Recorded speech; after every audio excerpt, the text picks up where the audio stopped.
ti, aquele que era, aquele que é e aquele que há de vir, mas aplauda o mesmo, intensamente, para a glória do Senhor. Aleluia.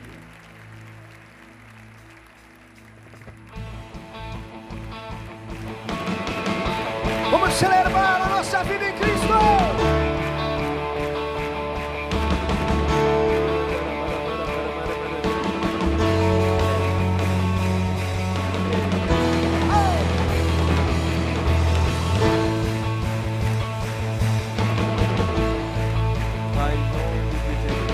Todos que precisam ter esperança para viver, venham conhecer o Salvador. Todos que querem encontrar palavras de vida eterna, venham conhecer o Salvador. Deus está perto de nós, chove o seu amor, reina o seu amor. Sua graça nos salvou, chove o seu amor, reina o seu amor. Declare: Deus está perto de nós.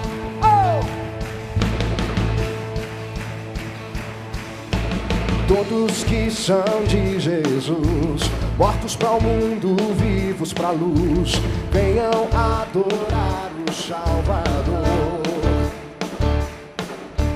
Todos que sabem perseverar, na fé que tudo vencerá, venham adorar o Salvador.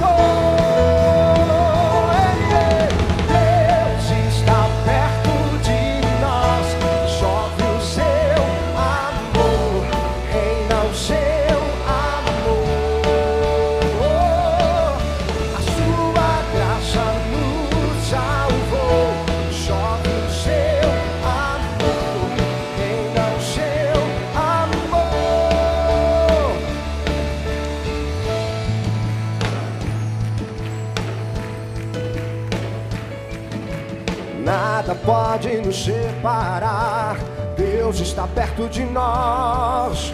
Nossa fé ninguém pode roubar, Deus está perto de nós. E o seu trono não se abalará, Deus está perto de nós. E não há mais nenhum temor, nos libertou, perto está o Senhor.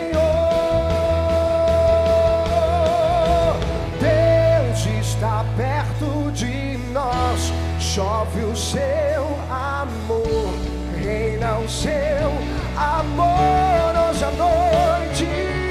Sua graça nos salvou, chove o seu amor, reina o seu amor. Deus está perto de nós, chove o seu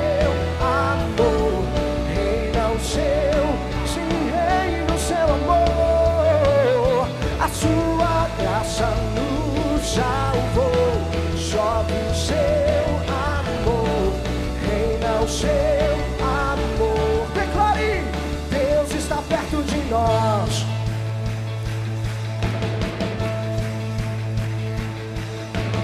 Oh! Aleluia! Abra sua Bíblia, vê se tem alguém assentado. E você vai experimentando levantar. Quando você encontrar um paralítico aqui, pega a mão dele e fala: levanta também, em nome de Jesus. Levante bem alta a sua Bíblia, mais alto que você puder. Vamos falar juntos? Esta é a minha Bíblia. Eu sou o que ela diz que eu sou. Eu tenho o que ela diz que eu tenho. Eu posso fazer o que ela diz que eu posso fazer. Hoje eu serei tocado pela palavra de Deus. Eu audaciosamente confesso que a minha mente está alerta, meu coração está receptivo, eu estou pronto para receber a incorruptível, a indestrutível, sempre viva semente da palavra de Deus. eu nunca mais serei o mesmo. Nunca, nunca, nunca. No nome de Jesus. Amém. Pai, nós dizemos amém. Assim seja, Senhor. Ó Deus, que haja o teu selo nessa declaração que acabamos de fazer. Que a tua palavra, que é viva, possa continuar nos consolando, nos edificando, nos exortando, apontando o caminho da salvação, ó Pai, e provocando, Senhor, naqueles que se desviaram, o desejo de correrem para os teus braços. Conceda ao pregador, ó Deus, tua sabedoria, tua graça, mas acima de tudo, a tua unção, no nome de Jesus. Amém. Vamos assentar. Domingo passado, nessa reunião das 18 horas, eu comecei a falar com os irmãos sobre um tema que nós podíamos ficar aqui durante séculos falando sobre ele, que nós não esgotaríamos nunca, que é a palavra graça. Vamos falar? Graça. Outra vez? Graça. Outra vez? Graça. Graça na Bíblia não tem nada de engraçado, nada. Graça, numa definição simples, é tudo aquilo que eu preciso, mas eu não mereço. Graça é tudo que eu preciso, mas eu não mereço, e mesmo assim eu recebo. Eu recebo não por causa dos meus méritos, eu recebo não por causa que eu fiz alguma coisa para merecer, mas eu recebo só por isso. É graça. Graça é tudo, mas é tudo mesmo que eu preciso, mas eu não mereço, e Deus me dá. Eu recebo pela graça, pela graça. Nós vivemos pela graça, caminhamos pela graça. Nosso coração bate, não é pelo fato de termos muita saúde, é pela graça do Senhor. Sabe, conhecer Jesus, a palavra diz que Ele é cheio de graça e de verdade. O que nos atrai ao Senhor é a sua graça. Ou seja, quando contemplamos a realidade da morte dEle, da vida dEle, nossa fé não é uma religião, nossa fé é um relacionamento com Ele, e é muito mais do que isso. É a vida dEle entrando na nossa própria vida pela graça. Ontem eu estava lendo a história de um pastor. Ele estava contando que na igreja dele tinha um casal precioso e tinha uma filha. Era pequena aquela criança, talvez uns 10 anos. E num acidente tão terrível, ela é levada para o hospital e morre. Mas os médicos rapidamente tiram o coração dela e outros órgãos para um transplante.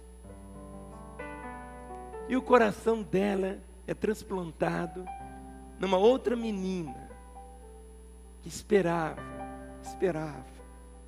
essa possibilidade. Tempos depois, esse casal da igreja queria conhecer a menina que recebeu o coração da filha, mas não queria conhecê-la simplesmente do lado de fora. Tudo que eles queriam era encostar o ouvido no peito daquela criança e escutar o coração da filhinha deles batendo ali. Assim é a nossa vida. Um dia o nosso coração foi mudado. Pode parecer estranho isso, mas nós não mudamos de religião. Tem pessoas que dizem, fulano mudou de religião, coitado deles, mudou de religião, está perdidinho da Silva. O que ele faz é esse transplante. Arranca o nosso coração doente, apodrecido, mal cheiroso. ao ponto da Bíblia dizer, Jesus diz que não tem nada mais perverso, nada mais, algo assim que não presta, é o coração do homem. É do coração do homem que sai todos os maus desígnios, todas as misérias, toda a corrupção, toda a maldade. O coração do homem não presta. E o que Deus faz? Deus tira. Quando você vê ali na cruz, basicamente foi isso. A vida de Jesus sendo dada. É o coração dele que é transplantado em nós. É por isso que quando uma pessoa vem para Jesus, ele recebe um novo coração. Por isso que nós cantamos, recebi um novo coração do Pai. Um novo coração. E agora a conversão é essa mudança. E recebemos esse novo coração. Não é porque nós merecíamos. Não é porque éramos dignos de receber. Não foram nossos esforços que fizeram com que Deus nos desse um novo coração. É porque nós precisávamos. Graça é isso. É eu receber tudo o que eu preciso, mas tudo que eu não mereço. Eu não mereço. Isso é graça. Quando você entende a vida, a nossa fé, a fé cristã, não é aquilo que muitas vezes você tem ouvido pregar por aí. A fé cristã não é simplesmente algo que você tem a conotação de medir por aquilo que você tem, é mais por aquilo que você é. Esta realidade, você tem esse novo coração, tem a vida. Você recebeu isso somente por causa de quê? Por causa da graça. Eu queria dividir com os irmãos algumas realidades da graça do Senhor. Continuando, é o ponto número 4. Eu queria que vocês acompanhassem agora. O ponto número 4, santos. Esses nós que somos aqui, nós somos o quê? Herdeiros. O herdeiro não faz nada para herdar nada. Ele não faz esforço nenhum para herdar nada. Ele recebe tudo de graça. 1 Pedro capítulo 3, o versículo de número 7. 1 Pedro capítulo 3, versículo 7. Ele toca num ponto muito natural. Relacionamento marido e mulher. Por isso que os dois têm que se ver, que os dois são herdeiros da mesma graça. Diz assim, 1 Pedro 3, verso 7. Maridos, vós igualmente vivei a vida comum do lar com discernimento, e tendo consideração para com a vossa mulher como parte mais frágil. Tratai-a com dignidade, porque sois juntamente herdeiros da mesma graça da vida, para que não se interrompam as vossas orações. Você tem que ver, marido, você não é melhor que a sua esposa. Você tem que vê-la que ela também, no momento que ela tem Jesus, ou você, marido, os dois passam a ter o quê? O mesmo coração. Sabe, é por isso que marido e mulher que vivem ruim é sem vergonhice. Em outras palavras, eles têm tudo para viver bem. Eles têm tudo para viver muito bem, porque tem o mesmo coração. Tem o mesmo coração. Tem o mesmo coração, é o coração do Senhor. Por isso diz assim, que os dois são o quê? Herdeiros da mesma graça de vida. Vocês dois têm tudo, sabe? É por isso que Deus quer fazer da sua família, do seu casamento, um modelo. Os outros olharem para você, muitas vezes para momentos assim delicados, mas você tem que ter essa compreensão que você, marido, você, esposa, vocês dois são o quê? Herdeiros da mesma graça da vida. Ou seja, o coração de Jesus não é um coração melhor numa pessoa e pior em outra, não é isso. Ou seja, a salvação é a mesma. O mesmo preço que Jesus pagou para salvar o marido, pagou para salvar a esposa também. Então não há uma diferença. Não há uma diferença. Mas a Bíblia diz assim, meu povo está sendo destruído porque lhe falta o conhecimento. Seu inimigo não é o diabo, porque Jesus já lidou com o diabo. A Bíblia não diz para você vencer o diabo, porque Jesus já venceu. Nossa situação é apenas resistir ao diabo e ele vai fugir. Agora, tudo na vida é uma escolha. É uma escolha. Quando você olha para sua esposa e diz: querida, seu coração é igual ao meu. Ela olha para você e diz: querido, meu coração também é igual ao seu. Ou seja, é diferente. Nós temos a mesma natureza. Ou seja, a salvação, isso que o Senhor veio trazer. Por quê? Romanos capítulo 6, versículo 14. Romanos capítulo 6, o verso de número 14. Nós estamos sob a graça. Algo que você tem que entender, que hoje você não vive mais sobre um domínio. Você não é mais uma máquina de pecar. Pecar é uma escolha. Pecado é uma escolha. E olhe para mim aqui, olhe para mim agora.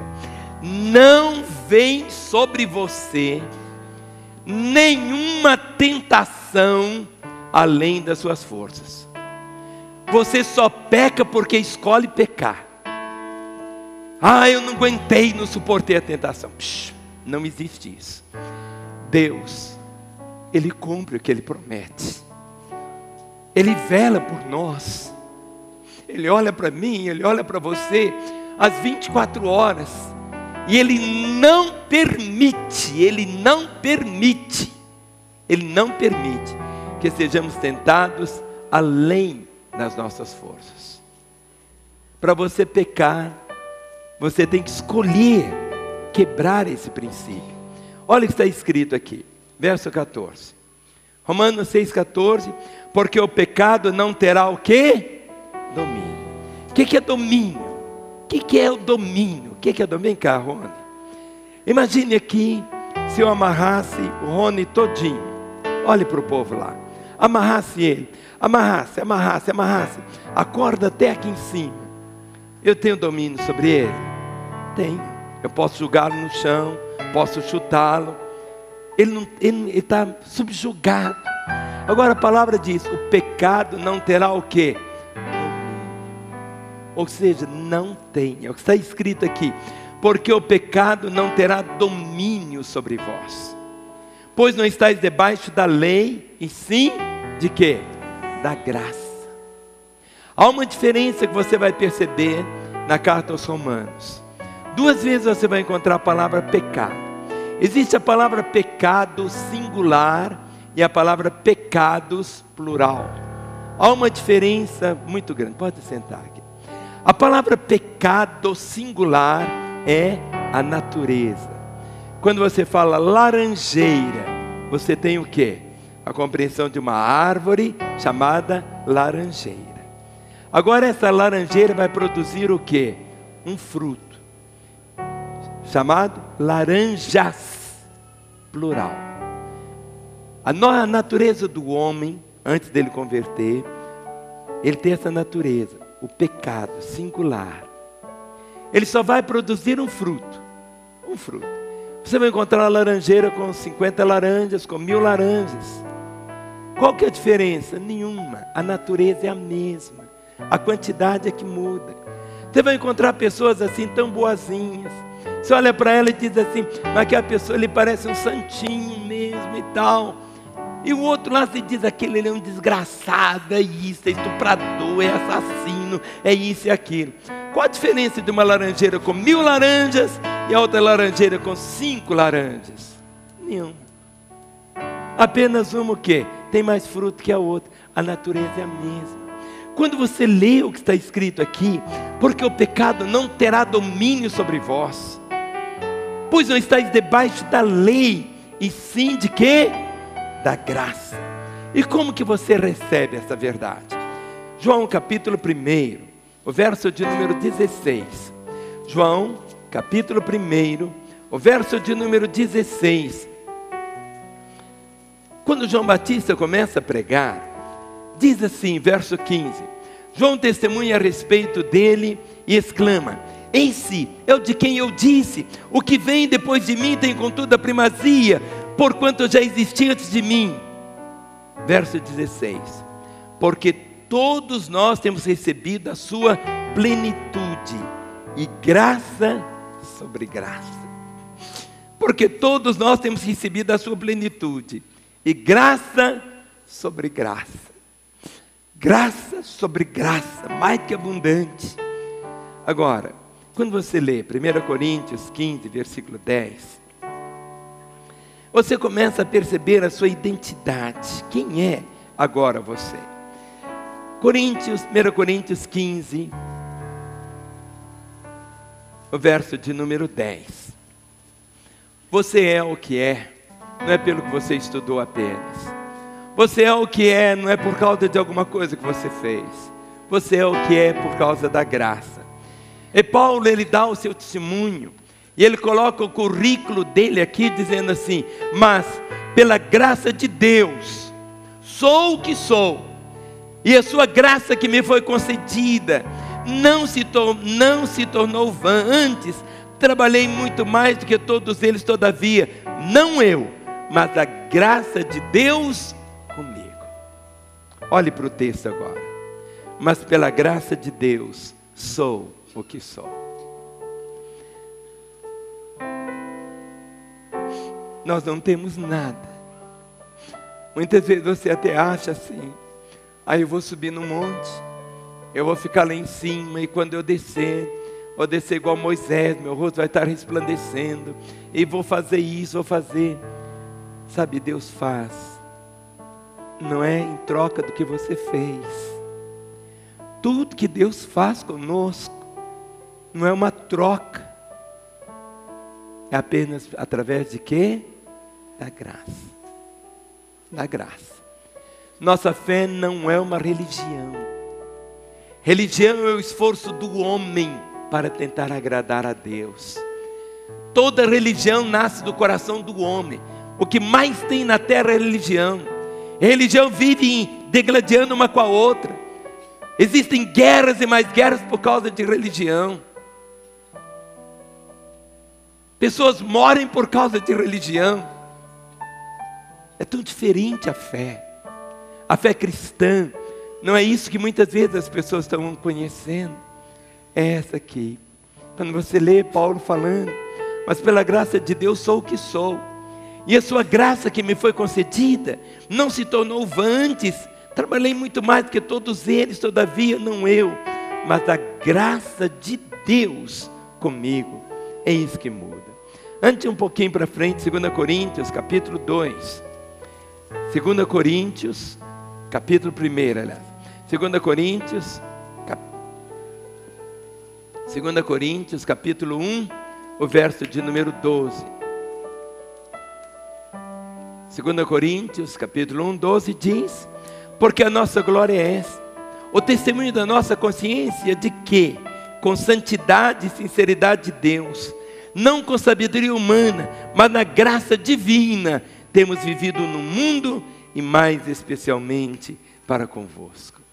Sabe, quando você olha para você no espelho e vê: Senhor, se eu estou aqui, é pela tua graça.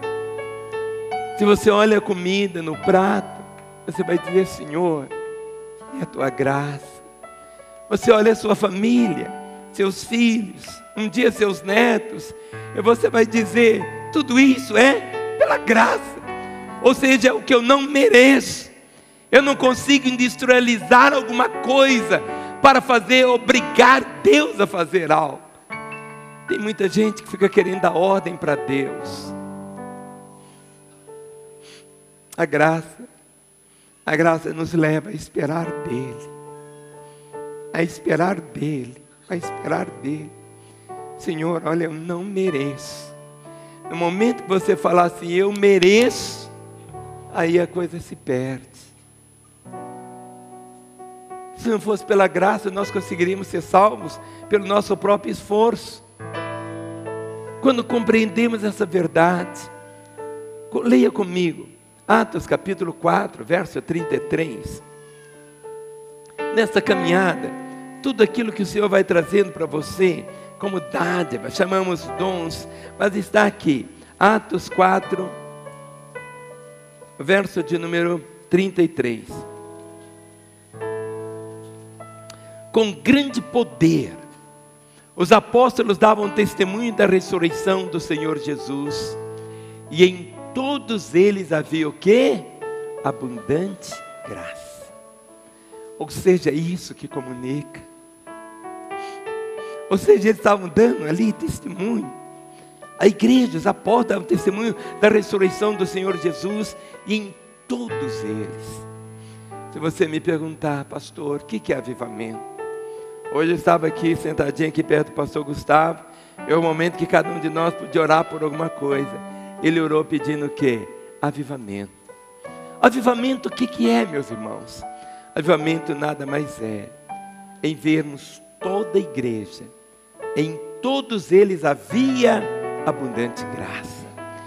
Avivamento é eu poder olhar para você, meu irmão, olhar para o outro irmão, olhar para aquele que nasceu hoje em Jesus, aquele outro que já está no caminho, como Joaquim há tantos anos, e ver a abundância da graça, ver exatamente isso, abundância, abundância, abundância da graça do Senhor. 2 Coríntios capítulo 8, o verso de número 1. 2 Coríntios capítulo 8, o verso 1.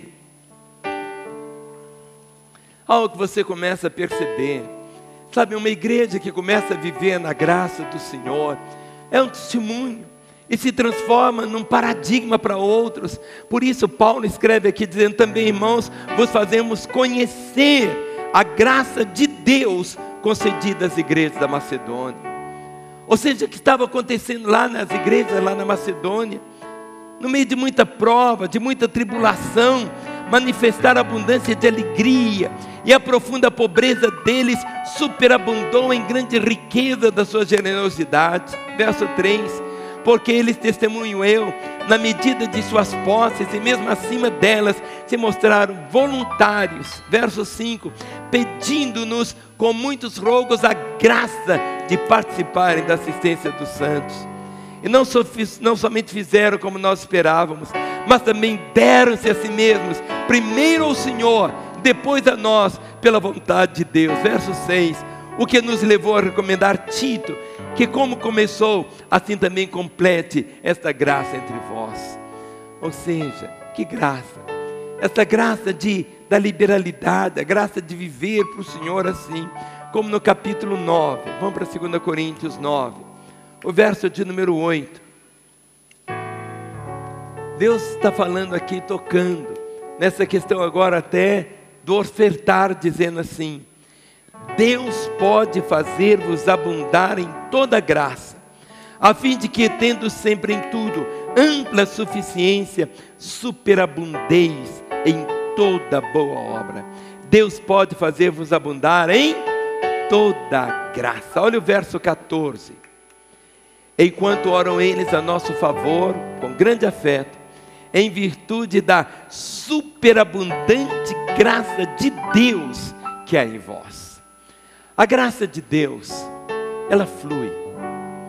Ou seja, você sabe quando alguém está vivendo a graça do Senhor. A nossa fé, ela não é medida pelo lado de fora, pelo modo da pessoa falar, o modo dela se vestir, o modo dela olhar, o modo dela tocar. Você vê a diferença. A graça. Por isso ele diz aqui de uma forma tão forte, proclamando e dizendo exatamente isso, visto como na prova dessa ministração, glorifico a Deus pela obediência ao que faz para a glória do Senhor. Em Hebreus capítulo 13, o versículo de número 9, nos fala exatamente para ficarmos firmes, o coração firmado na graça do Senhor. Diz assim, Hebreus capítulo 13, verso 9. Hoje há tantas doutrinas que correm, situações as mais esquisitas que você percebe, mas aqui diz assim, olha o verso 9. Quem achou, diga eu achei. Faça assim com o seu dedo. Vamos passar o dedo por cima. Vamos ler juntos? Não vos deixeis envolver por doutrinas várias e estranhas, porquanto o que vale é estar o coração confirmado com graça, e não com alimentos, pois nunca tiveram proveito os que com isto se preocuparam. O que vale na vida, o que é? em estar com o coração confirmado com graça. Não vos deixeis envolver por doutrinas várias e estranhas. Hoje, eu estava conversando com o pastor Gustavo, muitos começam a perguntar assim para a gente: o que a igreja evangélica pensa do casamento gay? Casamento de homem com homem, mulher com mulher. O que a igreja evangélica pensa a respeito do aborto? O que a igreja evangélica pensa a respeito do homossexualismo? E a resposta que eu dou é essa: nós pensamos a mesma coisa que a igreja católica, apostólica, romana pensa. O Papa Francisco, ele crê a respeito do aborto, do casamento gay e do homossexualismo da mesma maneira como eu penso. Por que as pessoas ficam sempre perguntando o que os evangélicos pensam? Por que não perguntam o que os católicos pensam?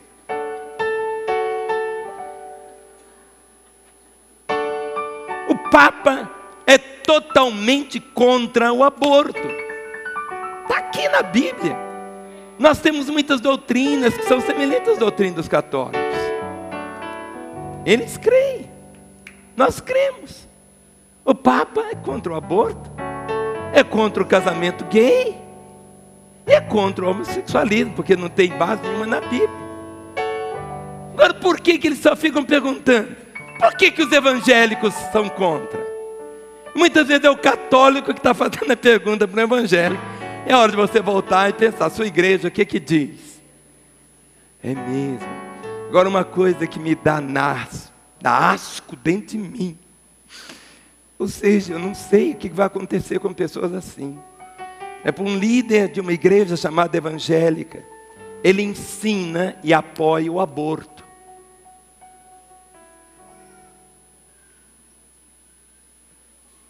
Eu fico pensando, aqueles irmãos, milhares que estão ali, que entregam seus dízimos e ofertas, achando que estão fazendo algo para Deus nas fogueiras santas,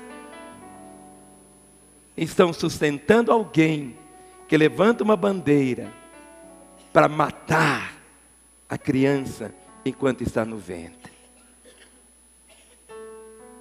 Por isso está dizendo aqui: não vos deixeis envolver por doutrinas várias e estranhas. Sabe, nós vemos hoje, a igreja tem crescido, é glorioso isso. Mas quantas vezes as pessoas não têm nada da Bíblia? Quantas vezes os cultos são mais cultos assim, de autoajuda? Autoajuda. Mas não é ajuda do alto, não, é ajuda da pessoa mesmo. Ou seja, você vai, isso, é aquilo, e é tal, e tal, e tal, e sabe, e tal. Aí você pega o testemunho da pessoa: como era a sua vida? Ah, minha vida, eu não tinha um caminhão, hoje eu tenho uma frota. Ah, como era, eu não pagava aluguel, hoje eu tenho um prédio. Querido, isso é bom, isso é bonito. Mas o testemunho é esse: tudo que eu tenho, eu não merecia nada, foi Deus que me deu. Eu era um pecador, Ele me salvou. Eu vivia sob condenação, Ele me restaurou. Ou seja, é essa a verdade. Isso que está acontecendo é uma coisa novinha. Há 10 anos, 20 anos, 30 anos atrás, eu me lembro, eu estou no ministério já há 40 e tantos anos, não se pregava nada sobre disso, não. É verdade que quando você vive na graça de Deus, Deus quer que você prospere. Lá no seu trabalho você vai ser verdadeiro, você vai ser justo, você vai ser trabalhador. A promessa do Senhor diz: do trabalho de tuas mãos comerás, feliz serás e tudo te irá bem. Mas não existe essa mágica que a pessoa imagina. Isso leva tanta gente a perder a compreensão de que seja a graça de Deus, a graça do Senhor, o favor do Senhor. Nós vivemos nessa época agora muito delicada entre aquilo que é verdade e o que é o engano. O engano sempre tem cara de verdade. Se você tem 1 litro de leite e coloca apenas uma gota de fornicida, Você tem mais leite ou mais veneno? Tem mais leite. Mas se beber, o que acontece? Você morre. É chegado esse tempo, irmãos. Essa verdade é algo que tem que estar firme dentro do seu coração. Ou seja, a pessoa tem que entender o que é a fé cristã. A fé cristã não é simplesmente só você ter uma frota de caminhão, querido. Você pode ter uma frota de caminhão e ir para o inferno. Jesus falou: o que adianta o homem ganhar o mundo inteiro, ser o Eike Batista da vida, e ir para o inferno? Não valeu nada. O que adianta o homem ganhar o mundo inteiro e perder a sua alma? Agora, o que o Senhor quer? Ele disse: eu nunca vi o meu justo desamparado, nunca vi a sua descendência mendigar o pão. Prosperidade é você ter para suprir todas as suas necessidades e suprir a necessidade de outros. Prosperidade é isso. Nós vimos aqui um ministério que temos da igreja, é o ministério de adoção. Olha aí na revista para você ver. É tão interessante que o maior grupo que adota crianças não é o grupo de pessoas assim mais ricas. Se você observar, quem mais adota crianças são pessoas que têm o quê? Um coração cheio de graça. Ou seja, é algo diferente para nós vivermos de uma forma tão intensa. Firme, meu irmão, na graça. Você precisa ser forte na graça. Olha o que está escrito, 2 Timóteo 2, verso 1. 2 Timóteo, capítulo 2, verso 1. Aonde você vai receber força, meu irmão? De onde vem?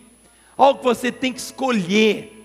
Não é você simplesmente falar assim: ó Deus, mas é a sua escolha. Paulo fala para Timóteo o seguinte: tu, pois, filho meu, fortifica-te na graça que está em Cristo Jesus. Tu, pois, filho meu, fortifica-te na graça que está em Cristo Jesus. Bata no ombro do seu irmão e fala: meu irmão, a fonte da graça é Jesus. Fortifica-te nele. Sabe, quanto mais você conhecê-lo, quanto mais o seu coração ficar encharcado de amor por ele, você vai sendo fortalecido. Fortifica-te na graça que está em Cristo Jesus. Quantas vezes você vê um irmão assim, tão fraquinho, fraco? Qualquer vento leva ele. Vento de doutrina leva para lá, leva para cá, leva para lá. Ele vai. Sabe o que é forte? É você ficar forte. Fortifica-te na graça, nas suas convicções. Você tem raiz, você fica firme. Fortifica-te, pois, meu filho, na graça que está em Cristo Jesus. Muitos hoje olham, acham assim, aquele negócio: aquela igreja é melhor do que a minha, aquela igreja. Querido, Jesus só tem uma igreja. Jesus só tem uma noiva. A igreja de Jesus é uma só. Congregações são várias, mas a igreja é uma. Fortifica-te, meu irmão. Onde Ele plantou você, procure realmente ali lançar as raízes. Venha o vendaval que for, sopra o vento que acontecer, você está firme. Por causa de quê? Sua força está onde? Na graça do Senhor. E a manifestação da graça qual é? É a vida dele em você, é o coração dele pulsando em você. É como aquele casal que encostou o ouvido ali no peito daquela criança que havia recebido o coração da filhinha que tinha morrido, e tudo que eles queriam era ouvir aquele coração pulsar. Onde pulsa o coração de Jesus hoje? Pulsa aqui. Pulsa aqui. É a compaixão, é o amor, é a misericórdia. Olha o que está escrito, 2 Pedro, capítulo 3, versículo 18. Você nunca vai chegar a um ponto de ter esgotado toda a graça do Senhor. é alguma coisa que cresce, meu irmão. Cresce, cresce. Capítulo 3, o versículo 18. 2 Pedro 3,18 diz: antes, crescei na graça e no conhecimento de nosso Senhor Jesus Cristo. A Ele seja glória, tanto agora como no dia eterno. Antes o que? Crescei na graça. Mas como que eu vou crescer na graça? Como? Será que eu vou ficar maior, menor? Não é uma coisa externa, querido. É algo tão grande. Ou seja, cada dia, você vai sendo transformado por essa graça. E cada vez você vai dependendo mais e mais do Senhor. Quando a palavra diz: em tudo dai graça, sendo grato pela graça dEle na nossa vida. No momento que você falar: o que eu tenho foi isso aqui que conquistou, acabou tudo. Acabou tudo. Quando você lê o texto que diz assim: antes crescei na graça e no conhecimento de nosso Senhor e Salvador Jesus Cristo. Quanto mais você conhecer Jesus, mais você vai ficar parecido com Ele.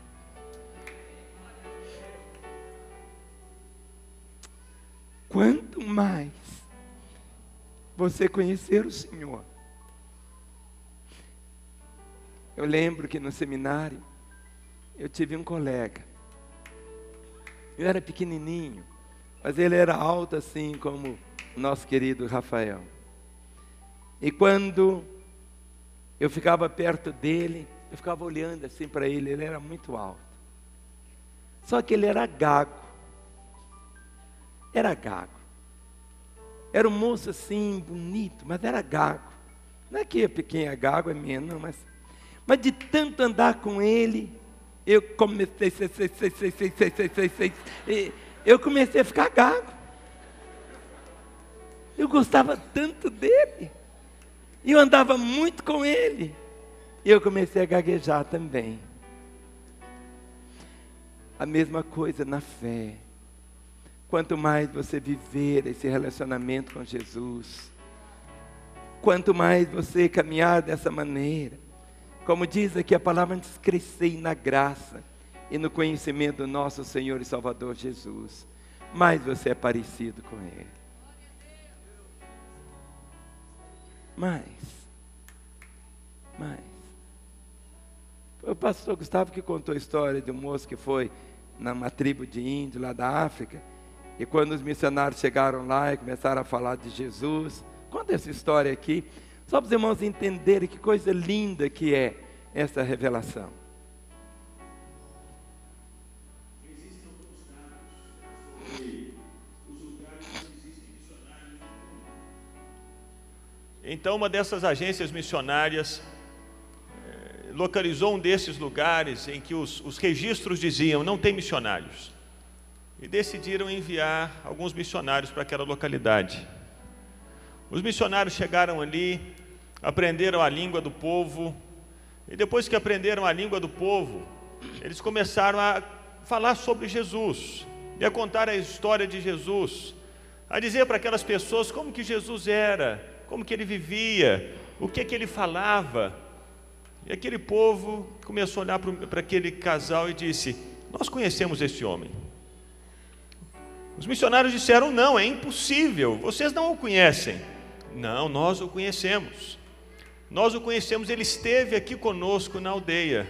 Ele viveu aqui com a gente. Ele vivia exatamente como você está falando aí. Ele falava o que você está dizendo que ele falava. Ele viveu conosco. Não, é impossível, é impossível. Aí o pessoal da aldeia disse: não, ele viveu com a gente. Inclusive, quando ele morreu, nós enterramos o coração dele aqui. Aquele homem era tão parecido com Jesus, tão parecido com Jesus. E quando os missionários chegaram ali na aldeia para falar de Jesus, aquela tribo disse: ele esteve aqui conosco. Ele esteve conosco.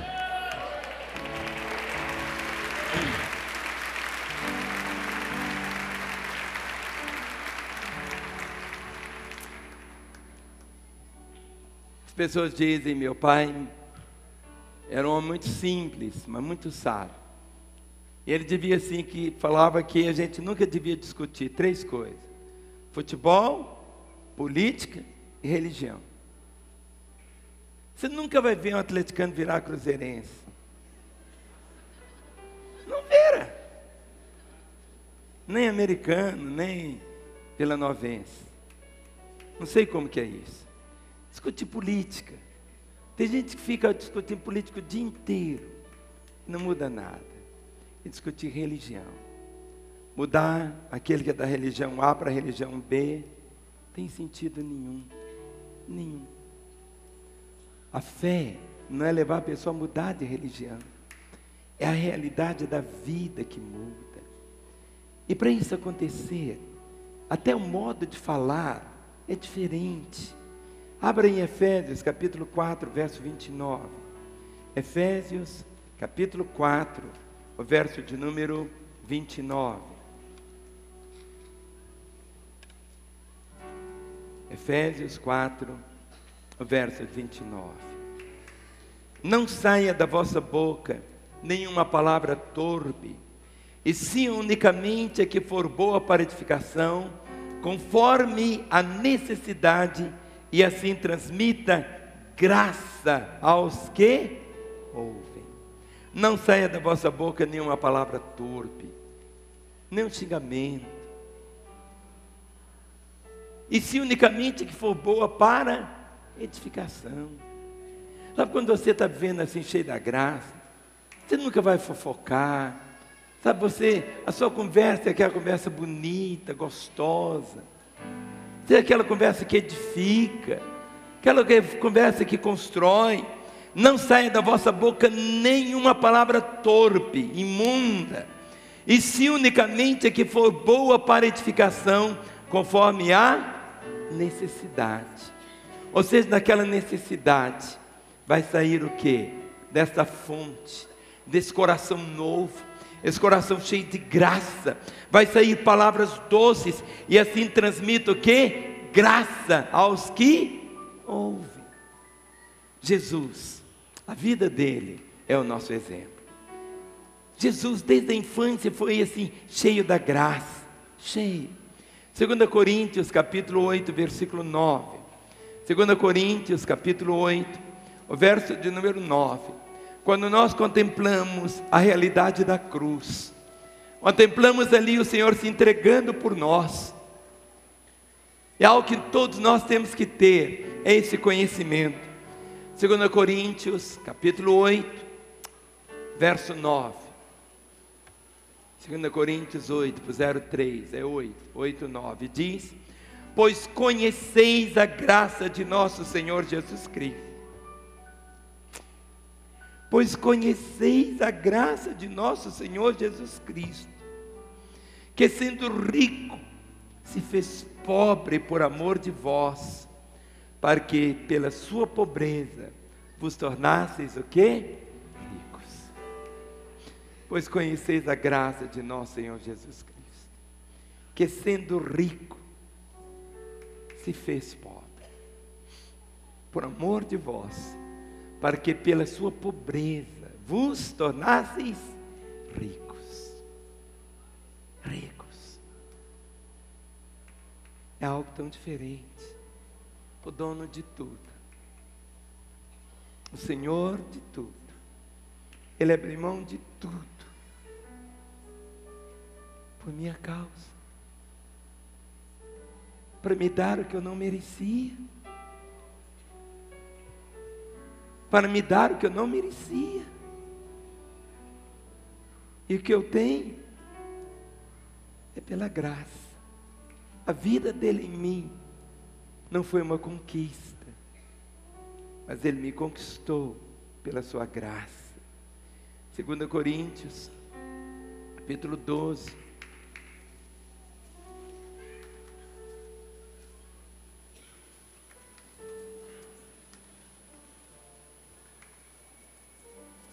há um momento que Paulo estava vivendo uma confusão, tanta fúria das trevas sobre ele, inimigos espirituais se revelando, esbofeteando. Verso 7, 12, 7. 2 Coríntios 12, 7. Paulo diz: e para que não me ensoberbecesse com a grandeza das revelações, foi-me posto um espinho na carne, mensageiro de Satanás, para me esbofetear, a fim de que não me exalte. Por causa disso, 3 vezes pedi ao Senhor que o afastasse de mim. Então ele me disse: a minha graça te basta. A minha graça te basta. Minha graça te basta. Porque o poder se aperfeiçoa na fraqueza. Ele diz: de boa vontade, pois, mais me gloriarei nas fraquezas, para que sobre mim repouse o poder de Cristo. Verso 10. Pelo que sinto prazer nas fraquezas. Não era que Paulo fosse um masoquista, que está falando assim: eu quero sofrer, nada disso. Mas ele entendia, e ele pode dizer: pelo que sinto prazer nas fraquezas. Ou seja, quando você diz assim: eu preciso de Deus, eu preciso de Deus, nessa situação eu preciso dEle. Ou seja, quando você abre mão muitas vezes de tantas coisas e diz: eu preciso dEle. Sinto prazer nas fraquezas, nas injúrias, na necessidade, nas perseguições, nas angústias, por amor de Cristo. Ou seja, quando você sofre por amor a Ele, e Ele diz: porque quando sou fraco, então é que eu sou forte. Ou seja, quando você diz: eu não consigo, aí Deus fala: agora chegou. Agora, eu sou tudo para você. Isso que é a graça. Esta fonte que vem. A própria salvação que temos. Vamos nos colocar em pé.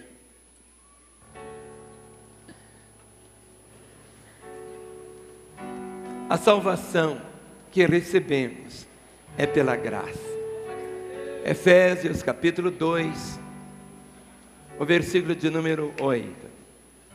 Efésios capítulo 2, o versículo 8 diz assim: porque pela graça sois salvos, mediante a fé. Isso não vem de vós, é um dom de Deus, não de obras, para que ninguém se glorie. Eu me lembro de uma história de um professor que chegou na sala e disse assim para os alunos: o primeiro que vier aqui, eu vou dar meu relógio de presente para ele. Os alunos começaram a pensar assim: é uma pegadinha. E nenhum se levantou. De repente veio um lá correndo e chegou. E o professor entregou o relógio para ele. Todos ficaram olhando. E o professor disse: alguma vez eu menti para vocês? Alguma vez eu prometi algo e eu não cumpri? Alguma vez eu deixei minha palavra cair? De todos os alunos, apenas um creu, porque o relógio era muito valioso. A salvação é assim também. Por isso que a palavra diz: porque pela graça sois salvos, mediante a fé. Isto não vem de vós, é um dom de Deus, não das obras, para que ninguém se glorie. Ninguém é salvo porque Ele fez por merecer.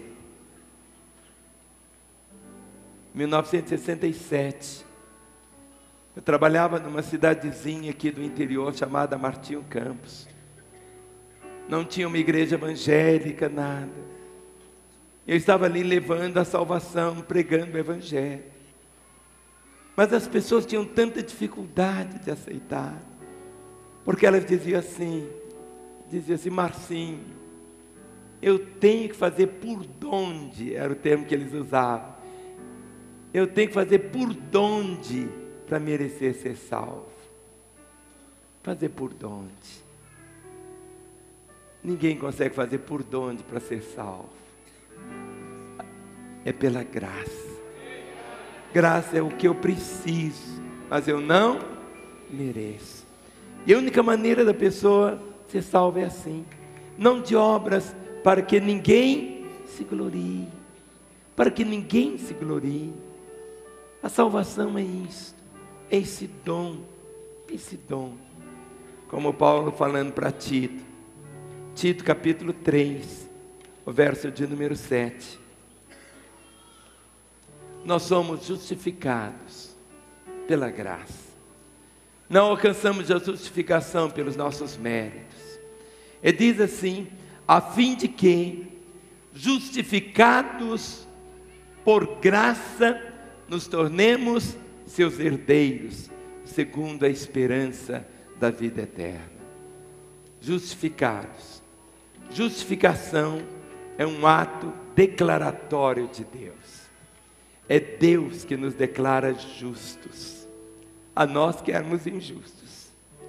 E Ele passa a nos ver, a partir daquele momento, como se nós nunca tivéssemos cometido o único pecado.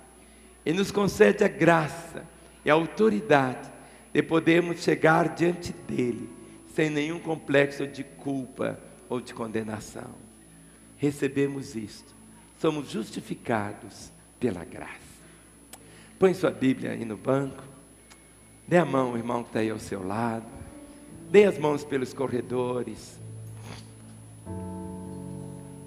olhe para mim, querido.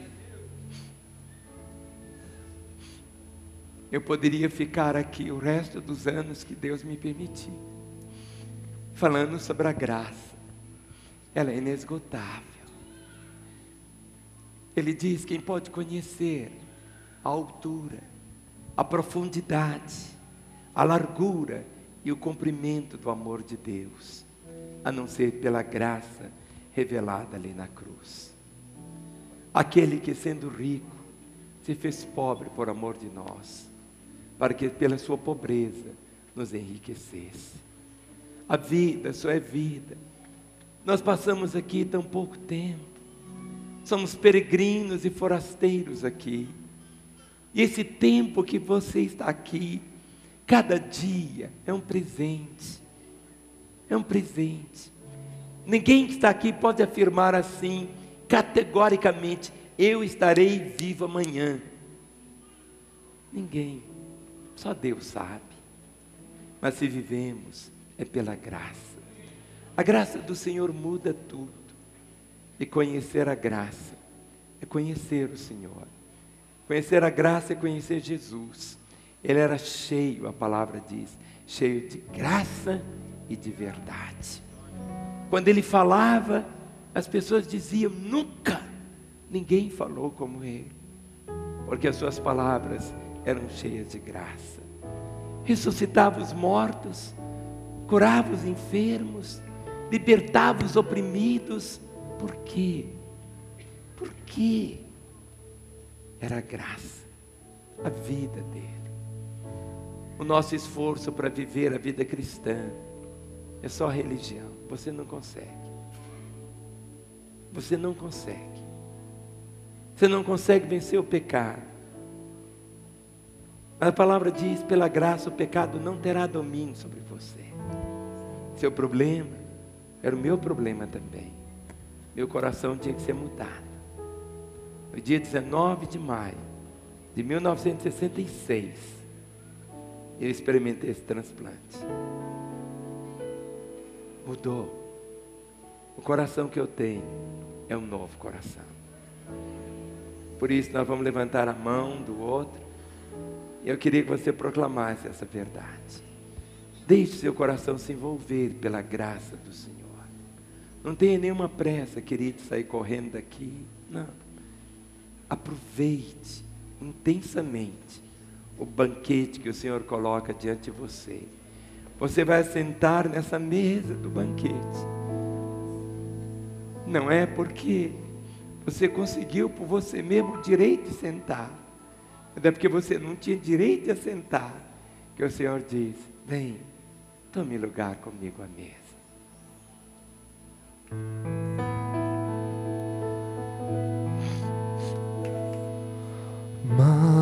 Maravilhosa graça, graça de Deus sem par.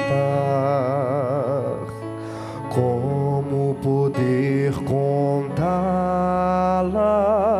Como hei de começar? Ela me dá certeza e vivo com firmeza pela maravilhosa graça de Jesus. Maravilhosa graça, graça de Deus sem par. Como poder contá-la? Como hei de começar? Ela me dá certeza e vivo com firmeza pela maravilhosa graça de Jesus. Graça, que maravilhosa graça, é imensurável e sem fim. É maravilhosa, é tão grandiosa, é suficiente para mim. É maior que a minha iniquidade, é a revelação do amor do Pai. O nome de Jesus engrandecei e a Deus louvai.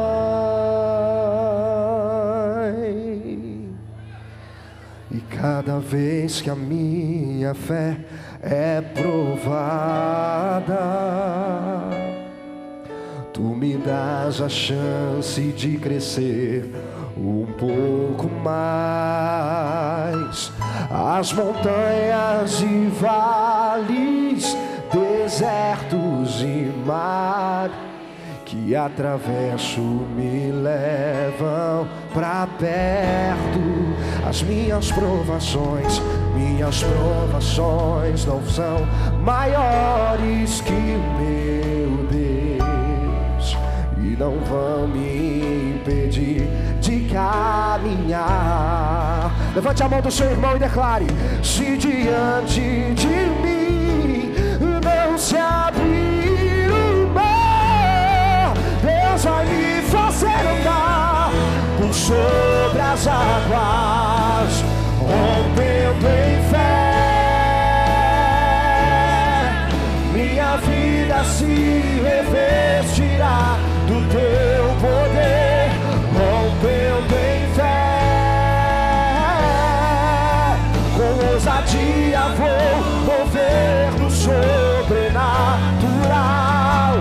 Vou lutar e vencer, vou plantar e colher, e a cada dia vou viver rompendo em fé, rompendo em fé. A minha vida se revestirá, rompendo em fé.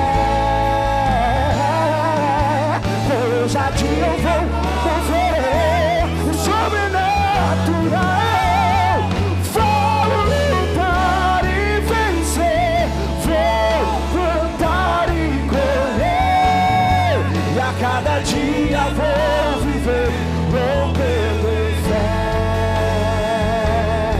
A cada dia vou viver pela tua graça, Deus.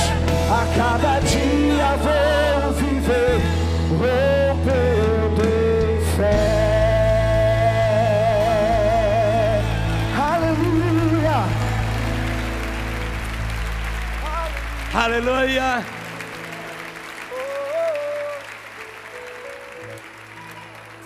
O Israel cantou um dos hinos. Eu gosto de todas as músicas, mas essa, tanto tempo a gente não cantava. Coloque as duas mãos no peito e vamos cantar Maravilhosa Graça. Cante, deixe seu coração proclamá-la. Talvez você esteja cantando pela primeira vez, mas você está vivendo esta mensagem desde o dia que você falou: Jesus entra na minha vida. Ele entrou para nunca mais sair. Desde que você disse: Jesus, me salva. Desde aquele momento você está cantando essa verdade. Maravilhosa graça, graça de Deus sem par. Como poder contá-la? Como hei de começar? Ela me dá certeza e vivo com firmeza pela maravilhosa graça de Jesus. Graça, graça, que maravilhosa graça, é imensurável e sem fim. É maravilhosa, é tão grandiosa, é suficiente para mim. É maior que a minha iniquidade, é a revelação do amor do Pai. O nome de Jesus engrandecei e a Deus louvai. Graça, graça, que maravilhosa graça, é imensurável e sem fim. É maravilhosa, é tão grandiosa, é suficiente para mim. É maior que a minha iniquidade, é a revelação do amor do Pai. Levante as suas mãos. O nome de Jesus engrandecei e a Deus louvai. O nome de Jesus, o nome de Jesus engrandecei e a Deus louvai. O nome de Jesus engrandecei e a Deus louvai.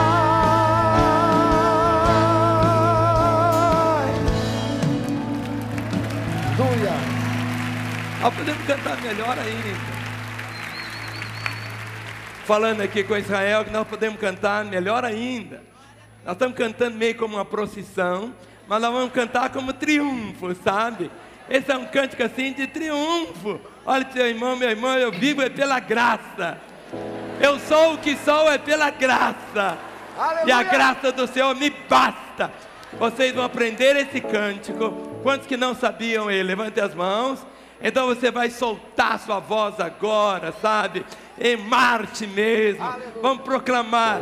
E hoje, quando daqui a pouco você voltar para casa, você vai voltar para casa cantando. Mas cante com vida, viu, filho? Bom, solte aí, vamos.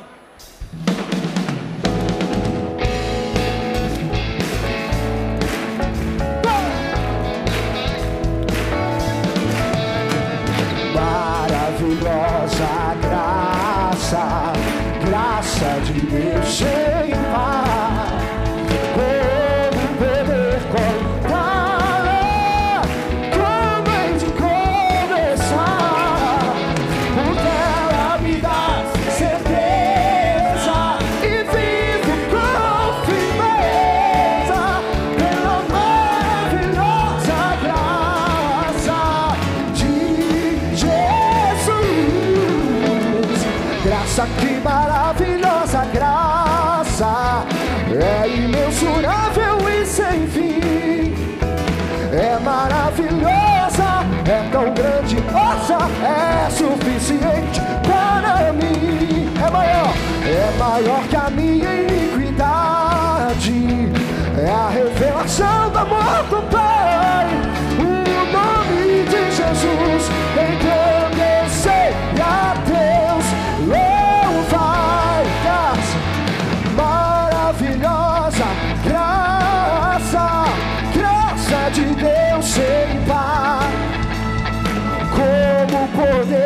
contá-la como é de começar, porque ela me dá certeza e vivo com firmeza pela maravilhosa graça de quem? De Jesus. Oh, oh. Graça, que maravilhosa graça, é imensurável e sem fim, é maravilhosa, é tão grandiosa, é suficiente para mim, é maior que a minha iniquidade, é a revelação do amor do Pai, no nome de Jesus. E a Deus louva. Graça, graça, graça, graça, que maravilhosa graça, é imensurável e sem fim, é maravilhosa, é tão grandiosa, é suficiente para mim, é maior que a minha iniquidade, é a revelação do amor do Pai, o nome. E a Deus louva. Graça, graça, que maravilhosa graça. Canta, igreja. É a imensurável e sem fim, é maravilhosa, é tão grandiosa, é suficiente para mim, é maior que a minha iniquidade, do amor do Pai, o nome de Jesus engrandeceu a Deus, louvai o nome de Jesus engrandeceu a Deus, louvai o nome de Jesus engrandeceu a Deus, louvai, aleluia, Aleluia!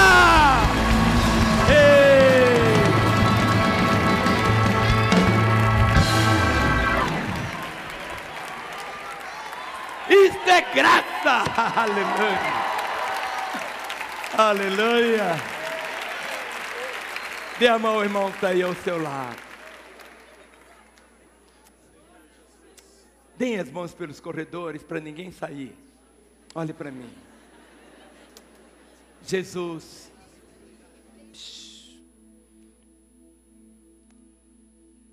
Jesus contou uma história sobre a graça. Um pai tinha 2 filhos. Um dia, o filho mais novo disse para o pai: pai, dá-me a parte da herança que me cabe. Imagine o filho virar para o pai vivo ainda, pedindo herança. A atitude daquele moço era dizer: pai, eu não te quero, pai. Eu não te suporto. Eu quero viver a mim.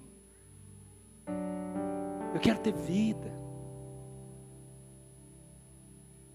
E o pai deu a herança para o filho. E Jesus fala que esse moço foi para uma terra distante, bem longe da casa do pai. Não queria ouvir falar do pai, não tinha saudade, queria estar longe, longe, longe.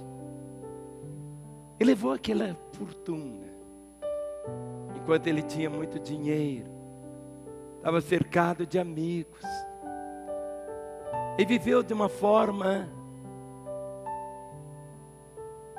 aproveitando tudo que o dinheiro podia comprar, todo o prazer que o dinheiro podia oferecer, ele desfrutou.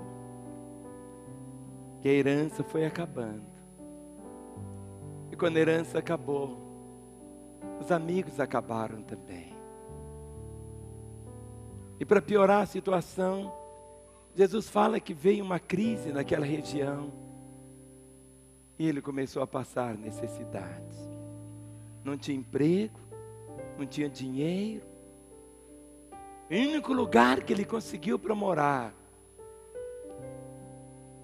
foi para morar num chiqueiro, O único trabalho foi cuidando de porcos. E a única comida que ele tinha era comida de porcos também. Aquele moço que deixou sua casa, deixou tudo, estava agora vivendo ali, numa situação tão deplorável. Os dias foram passando. E houve um momento que ele sentiu saudade da casa do pai. Sentiu saudade do pai. Mas ele sabia como ele havia tratado o pai. Sabia como o tinha ferido. E ele ficava matutando, dizendo: um dia eu vou deixar essa vida. E ele começou a decorar algumas frases. E ele falava com ele mesmo: levantar-me-ei, irei ter com meu pai, e lhe direi: pai, pequei contra o céu e diante de ti, já não sou digno de ser chamado teu filho. Trata-me como um dos teus trabalhadores.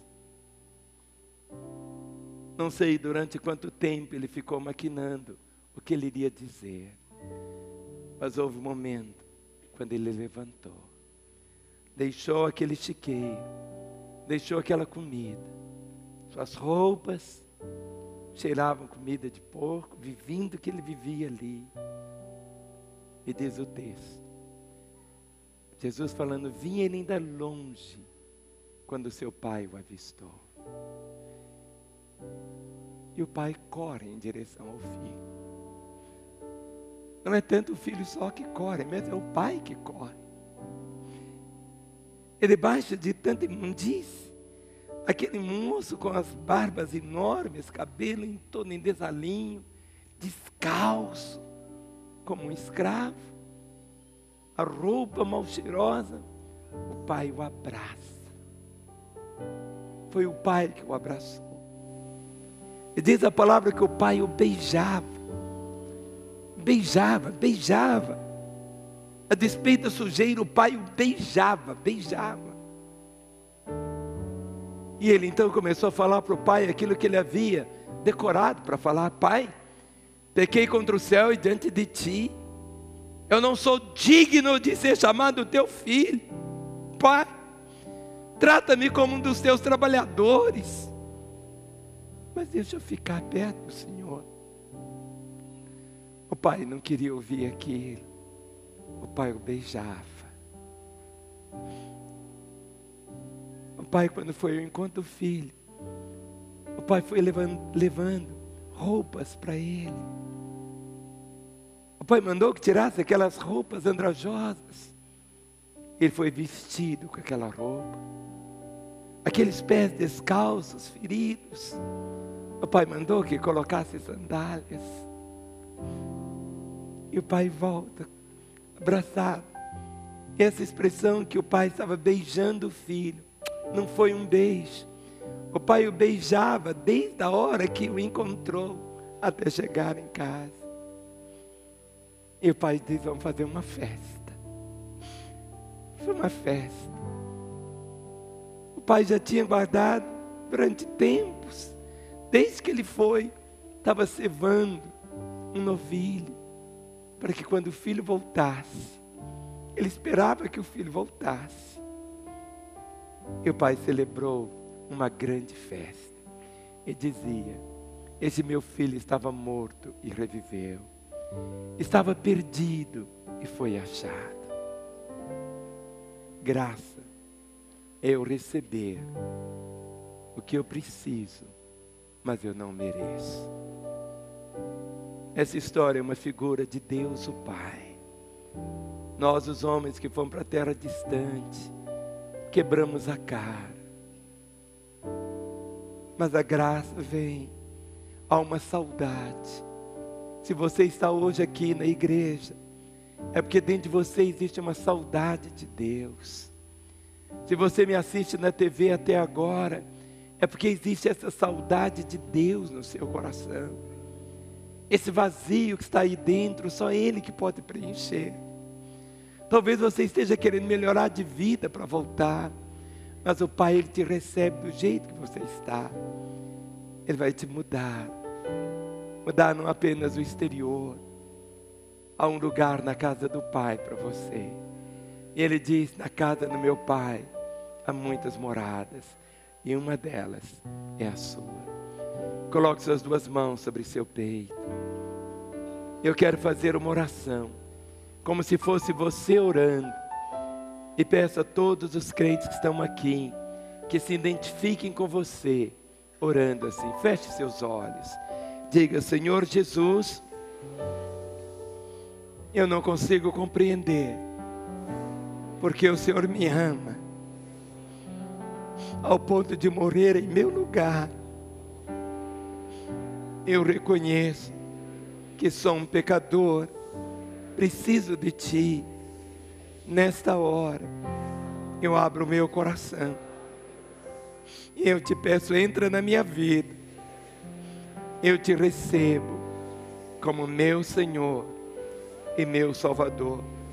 E eu, Jesus, que andei contigo, mas me afastei, agora eu volto como um pródigo, buscando o teu perdão. Continue com seus olhos fechados. E eu quero fazer uma oração sozinho. Você não vai repetir esta oração, mas eu quero orar por você agora. Você que pela primeira vez orou dizendo: Jesus, entra na minha vida. Jesus, eu te recebo como meu Senhor e Salvador. Ou você que estava afastado dele, como um filho pródigo, e hoje volta aos caminhos dele. Por você eu quero orar, para que eu ore em seu favor. Eu peço que você aí no seu lugar levante uma das suas mãos. Todos os crentes que estão aqui estejam em pé, orando, intercedendo agora. Você que hoje entrega a sua vida a Jesus, você que o toma como seu Senhor e Salvador, você que volta aos caminhos dele, levante bem alto a sua mão. Eu quero ver a sua mão erguida.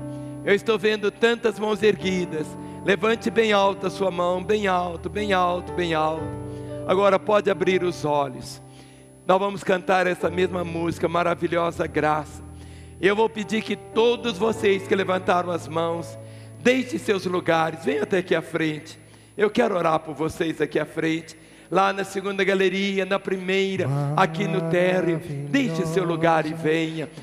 O crente que está aqui, olhe para a pessoa que está ao seu lado, pergunte como está a sua vida com Deus. Venha, venha, venha. Esta é a hora de Deus para você. Esta é a hora de Deus para a sua vida.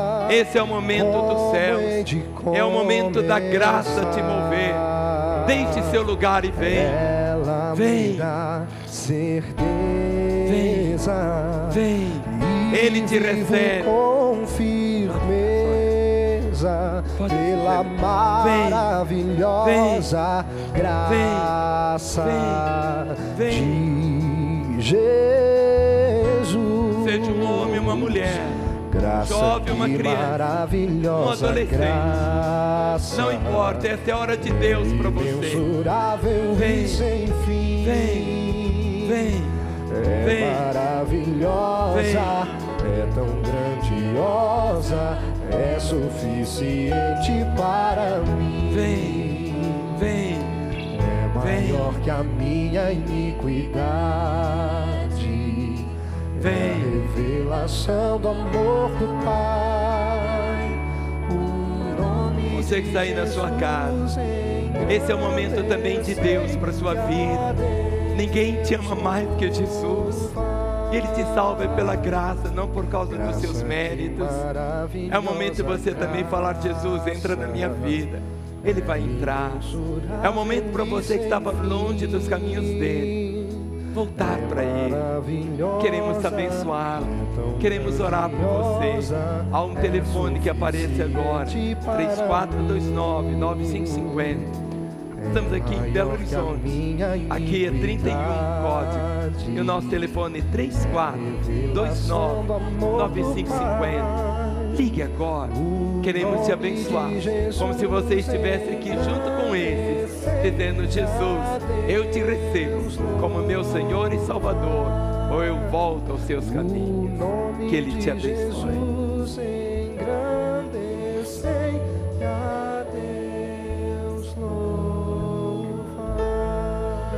Vocês que estão aqui, fiquem em pé. Chegue bem aqui perto de mim. Você que está aí, pode chegar aqui bem pertinho. Queria pedir que todos meus pastores, sem exceção de nenhum, se aproximassem dos que estão aqui à frente agora. Você que está aí sabendo que seu lugar não é aí, mas é aqui, venha agora. Talvez você esteja dizendo um dia, domingo que vem, pastor, eu vou fazer a entrega da minha vida.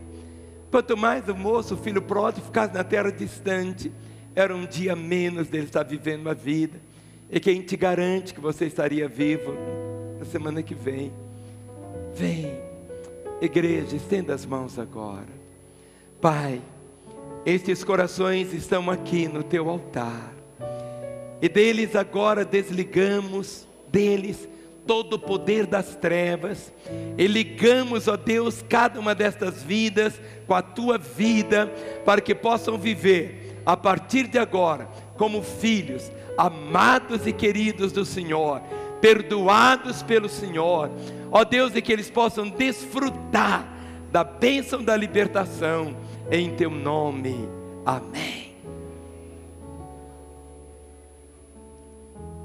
Você não cresceu, não engordou nem emagreceu, mas a sua vida foi completamente mudada.